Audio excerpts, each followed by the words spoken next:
और इस वक्त की बहुत बड़ी खबर के साथ शुरुआत करने जा रहे हैं। पश्चिम एशिया में इस वक्त टेंशन बहुत हाई लेवल तक पहुंच चुकी है। इजराइल इस वक्त बेहद गुस्से में है और इजराइल में लेबनान की तरफ से रॉकेट एक के बाद एक दागे जा रहे हैं, जिसके बाद इस इलाके में तनाव बहुत बढ़ गया है। इजराइल ने जवाबी कार्रवाई करते हुए लेबनान पर हमला कर दिया है। तो इजराइल ने यह हमला मिसाइल से किया है। इजराइल का कहना है कि लेबनान की तरफ से इजराइल को निशाना बनाकर रॉकेट दागे गए थे और इसके जवाब में इजराइल ने भी लेबनान के हमास के ठिकानों पर लगातार हमले किए हैं।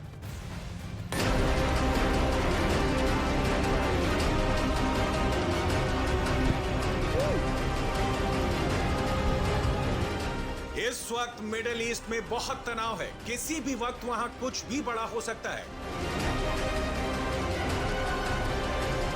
इजरायल के F-16 फाइटर विमान बम बरसा रहे हैं। इजरायल के रक्षा मंत्रालय ने F-35 फाइटर विमान को स्टैंड बाय पर रहने के लिए कह दिया है।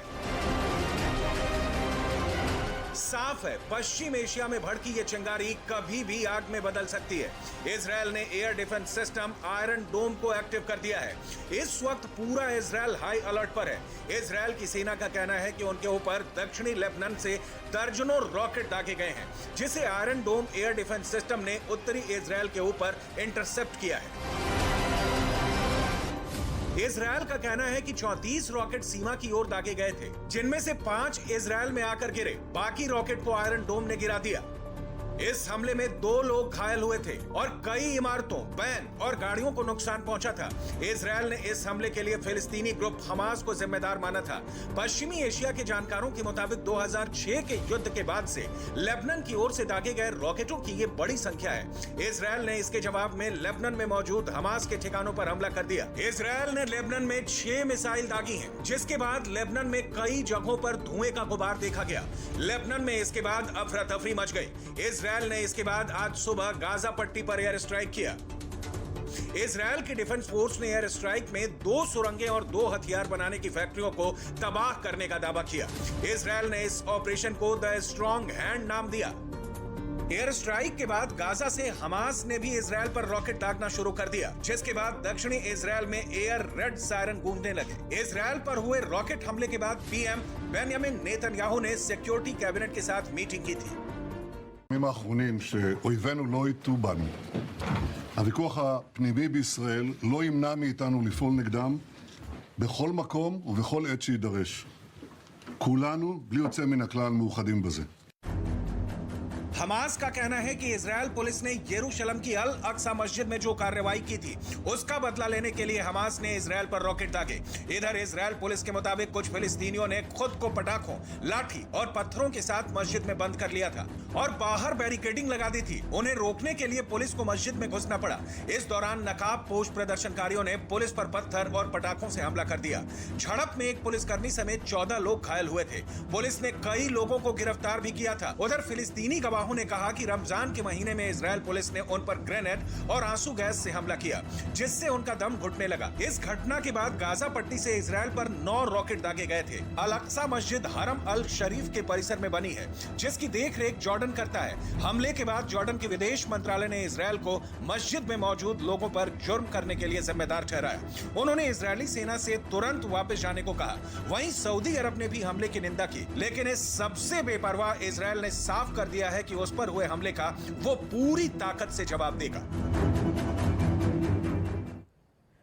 इजराइल और लेबनान बॉर्डर पर इस वक्त बहुत ज्यादा तनाव है। इजराइल हमास के ठिकानों को लगातार निशाना बनाता चला जा रहा है। दरअसल सबसे पहले लेबनान ने 34 रॉकेट इजराइल की सीमा पर दागे। समझिए किस तरह से 5 इजराइल में गिरे और बाकी रॉकेट आयरन डोम में गिरा। और इसके बाद वेस्ट बैंक में गोलीबारी भी शुरू हो गई और इसमें एक इजराइल सैनिक के घायल होने की भी खबर है। और इसी के बाद इजराइल के रक्षा मंत्रालय का यह कहना है कि लेबनान में छिपे हमास के लोगों ने ही इजराइल को निशाना बनाकर रॉकेट दागे हैं, जिसमें से ज्यादातर रॉकेट को एयर डिफेंस सिस्टम ने नष्ट कर दिया। वहीं लेबनान के हमले में कई इमारतें, बैंक और गाड़ियों को भी भारी नुकसान पहुंचा। इजराइल का दावा यह है कि अल अक्सा मस्जिद में कार्रवाई के बाद से ही हमास ने हमले किए हैं। इजराइल ने पलटवार किया और लेबनान और गाजा में हमले शुरू कर दिए। इसी के साथ में तो इजराइल ने लेबनान और गाजा के कई इलाकों पर ताबड़तोड़ हमले किए। इजराइल के हमले को हमास पर अब जवाबी कार्रवाई भी बताया जा रहा है। तो इजराइल ने लेबनान और गाजा पट्टी में एयर स्ट्राइक किया। साथ ही 2 सुरंगों और 2 हथियार बनाने की फैक्ट्री को पूरी तरह तबाह तक कर दिया। नेतन्याहू ने अब ऐसे में सिक्योरिटी कैबिनेट के साथ में बेहद अहम मीटिंग की है। इजराइल ने ऑपरेशन को द स्ट्रॉन्ग हैंड नाम दिया।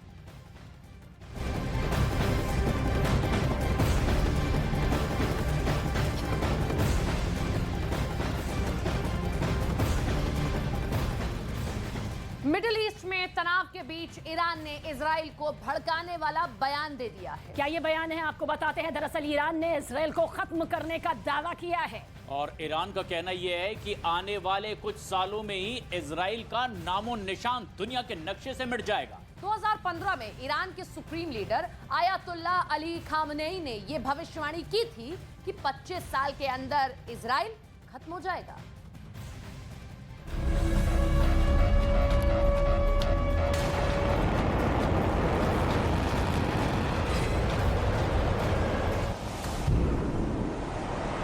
पश्चिम एशिया में युद्ध का नया मोर्चा खुलने वाला है। इजराइल ईरान के बीच तनाव काफी बढ़ गया है। ईरान इस खौफ में है कि इजराइल उसके परमाणु ठिकाने को निशाना बना सकता है।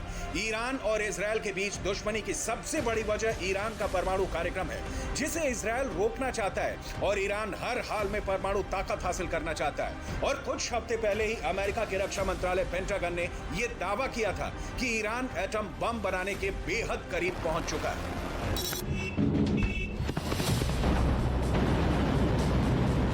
पश्चिमी मीडिया का दावा है कि पेंटागन की उस रिपोर्ट के सामने आने के बाद इजराइल बुरी तरह परेशान हो गया।